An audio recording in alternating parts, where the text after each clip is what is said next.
G'day, and welcome to the Tune-Up with myself, Nick Canizzo.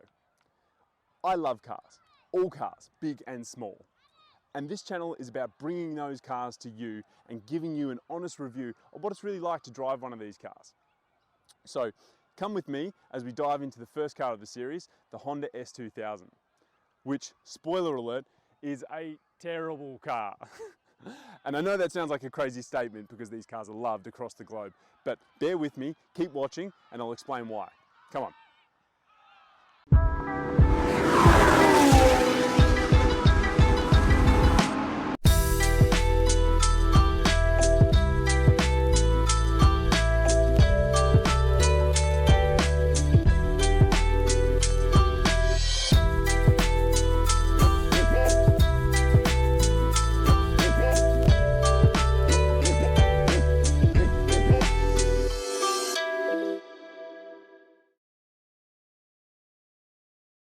Number one, you can't fit. Unless you're a very specific Japanese-sized individual, it ranges from uncomfortable to near impossible. The steering has no reach or height adjustment, and the seat doesn't have height adjustment either, and it doesn't really go back that far. However, if you are over 6'2", there are options available. You can replace the seat and bolt it directly to the floor as low as possible and as far back as possible. And a steering wheel spacer gives you a little bit more room up front so your knees don't hit it. The start button is just that, a start button, which was cool in 1999 when the car was released. But now every time someone else drives the car, like your mechanic or one of your mates, they will inevitably hit the start button to try and turn off the car, which makes a horrible grinding noise. If you're not revving the car out, it's really slow. Take this drag race to freeway speed with a similarly aged Lexus RX 350 with both cars changing gears at 6,000 RPM. The S2000 is simply annihilated. Yeah, probably don't need to elaborate on this one, except maybe to say I need a haircut. And what were Honda thinking you could use these door pockets for? Honestly, I tried to fit some basic household essentials and they're just useless. Now my poor passenger is going to end up with a felony charge because I had nowhere else to put this stuff. It's so low, it scrapes on everything. The Bluetooth's crap, and let's face it, it's an old car now, and it's probably made like a tin can. So in the event of a crash, you're probably not doing great. All right, so now we've established the S2000's flaws. Let's get this car out on the road and see what it's like to actually drive. The S2000 doesn't really enjoy being driven in traffic much. It can do it. It's a Honda, right? So it can do the slow speed stuff. It can drive through the teams of traffic that we have here today. Horrible traffic. All these red cars. I don't know what they're doing. But it can do it. It can do it. But does it want to be doing it? Not really. It's fine. It's slow as we've established, but overall it's fine. It's still a Honda, so every time you turn it on, the car turns on and it's reliable, and as long as you feed it oil, it will go. Now, where the S2000 comes alive, however, is when you start to put your foot down. And I don't know whether you can hear me, because I've just got a lot of noise around me from these red beasts. By the way, this was completely accidental. I was driving along today. I was coming out to film this, and all of a sudden, what I do, I see a flock, or maybe a herd is a better word, a herd of these Ferraris. And how could you not pull over? How can you not stop? And they were honestly the most lovely people, and they're all passionate about their cars. This is what the S2000 is about. It's about roof down, wind in the hair, driving around, listening to the noise, sharing the experience with other people who are clearly passionate about cars. Tunnel. Had to, sorry. And sharing the experience with other people. It is literally about the wind in the hair. It's about enjoying it. It's about the sensory experiences that you get from driving a car like this. It's not about the numbers. It's just not. If you wanted a car about numbers, go get a GTR or go get, something else, something turbocharged. It's fast. It's a different experience. It's not not bad, it's just different. Now, I went into a bit of a rant here because I was distracted by all the Ferraris. But everything about this car is so mechanical. Whether it's the steering, brakes, gearbox, throttle pedal, it's all just raw. And that's the best word to describe this car.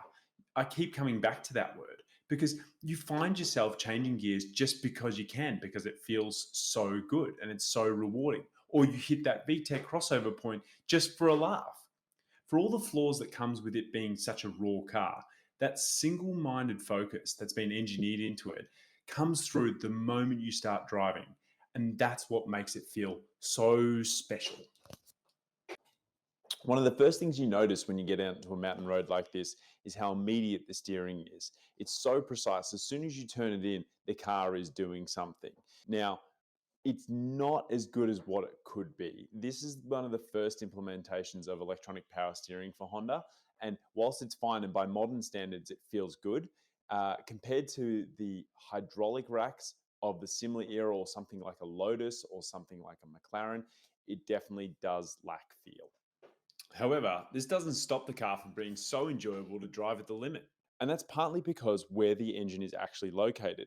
It actually sits completely behind the front axle, which makes it mid-engine. And what that means is where you turn into a corner, the center of mass, where it feels like it's rotating from, is right where you are.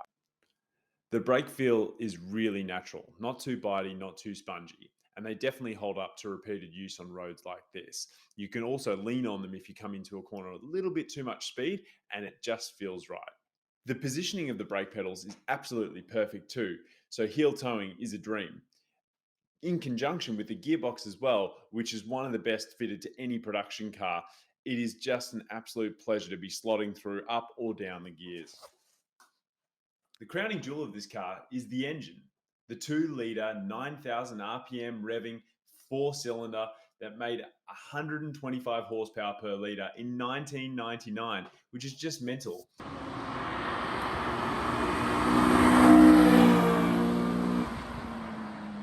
This car held the record for the highest specific output per litre of any naturally aspirated car until the Ferrari 458 came along. Stepping on the loud pedal and ringing this engine out all the way to its 9,000 RPM redline is genuinely one of the most exhilarating experiences you can have in a car. And the best part is, because this car isn't actually that fast in a straight line, probably doing 0 to 100 kilometers an hour in about 6 seconds, you can use all of the engine. You can rev it out in first gear, second gear, and even third gear. What else is there to say? This car is about the drive. Let's just put our foot down and listen to some noise, shall we?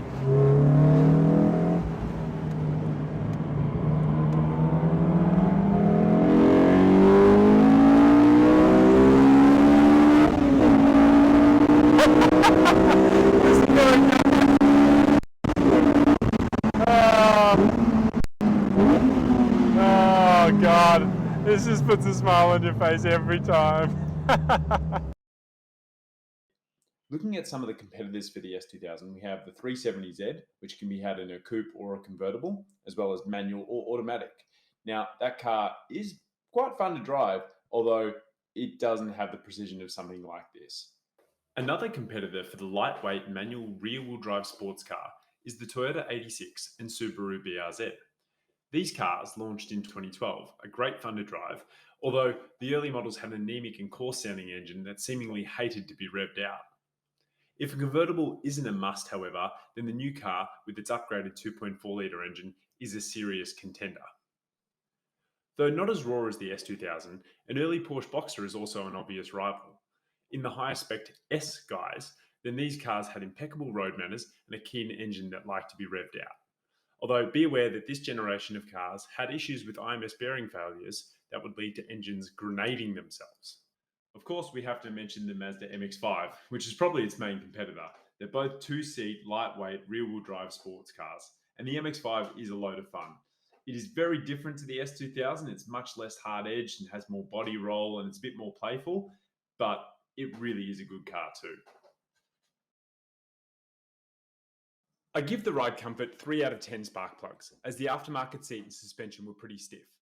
The alignment on these cars can be tricky, but this one was just right for 7 plugs.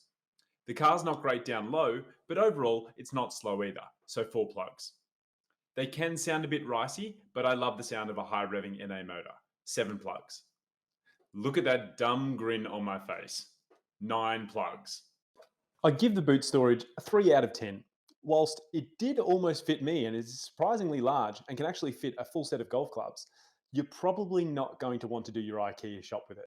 This AP2 model has the redesigned bumpers, giving the car a more aggressive look. The car has aged well, but it's starting to look a bit older now. 5 plugs. The interior of the car is very small and has no modern creature comforts. However, all the basics are done exceptionally well, with the audio and climate controls all within hand's reach, and tacho and speedo are very easy to read too. 3 plugs. They're also fairly cheap to maintain. Prices have risen for these cars in the last couple of years, and for good reason, because I doubt we'll ever see another car like this again. 7 plugs. This gives the Honda S2000 a total score of 48 out of a possible 90, and a big thumbs up from me. Honda, if you are listening, please create more cars like this. The world needs them. Save us from the boring Econoboxes or the expensive, fat, heavy EVs that no one really wants, but they feel like they should get because they're saving penguins or something in Antarctica. I don't know.